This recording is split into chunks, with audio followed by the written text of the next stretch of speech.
السلام علیکم ورحمۃ اللہ وبرکاتہ۔ الحمد للہ وحدہ والصلاة والسلام علی من لا نبی بعدہ، اما بعد۔ اعوذ باللہ من الشیطان الرجیم، بسم اللہ الرحمن الرحیم۔ شہر رمضان الذی انزل فیہ القرآن ھدی للناس وبینات من الھدی والفرقان، فمن شہد منکم الشہر فلیصم، ومن کان مریضا او علی سفر فعدۃ من ایام اخر۔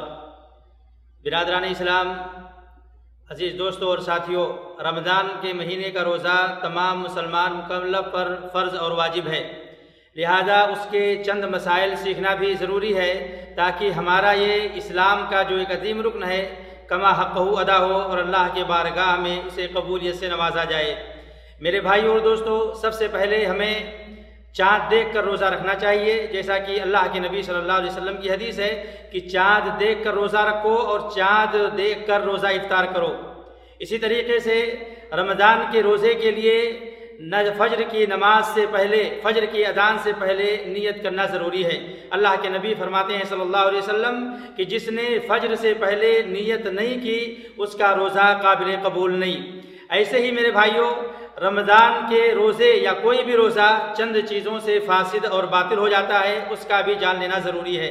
نمبر 1، اگر کوئی آدمی رمضان کے دن میں اپنی بیوی سے صحبت کر لیتا ہے تو اس کا روزہ فاسد اور بیکار ہو جائے گا اور اس کے اوپر قضا کرنا ضروری ہے، کفارہ ادا کرنا ضروری ہے۔ ایسے ہی اگر کوئی آدمی جان بوجھ کر کھا لے یا پانی پی لے، اس سے بھی روزہ فاسد ہو جاتا ہے۔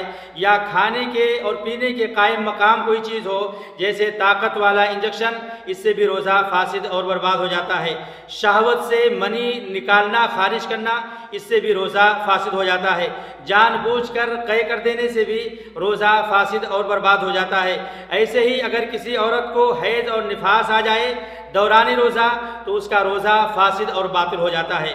ایسے ہی کچھ باتیں ایسی ہیں جن سے روزے پر اثر ہوتا ہے اور روزہ کا ثواب کم ہو جاتا ہے۔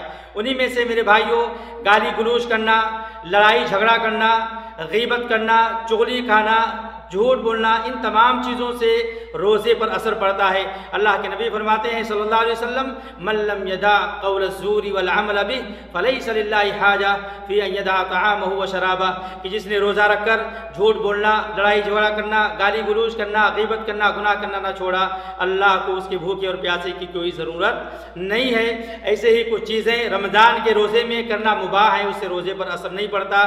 انہی میں سے انسان مسواک کر سکتا ہے، سر پر تیل لگا سکتا ہے، غسل کر سکتا ہے، سر پر ٹھنڈا پانی ڈال سکتا ہے۔ اسی طریقے سے انسان روزے کی حالت میں کلی کر سکتا ہے، اور اگر روزے کی حالت میں انسان جنبی کی حالت میں صبح کیا، فجر سے پہلے اگر وہ غسل کر لیتا ہے تو اس کے روزے پر کوئی فرق نہیں پڑے گا۔ لہذا یہ چند مسائل تھے، ہمیں اپنے روزے سے پہلے سیکھ لینا چاہیے تاکہ ہمارا روزہ کما حقہ ادا ہو۔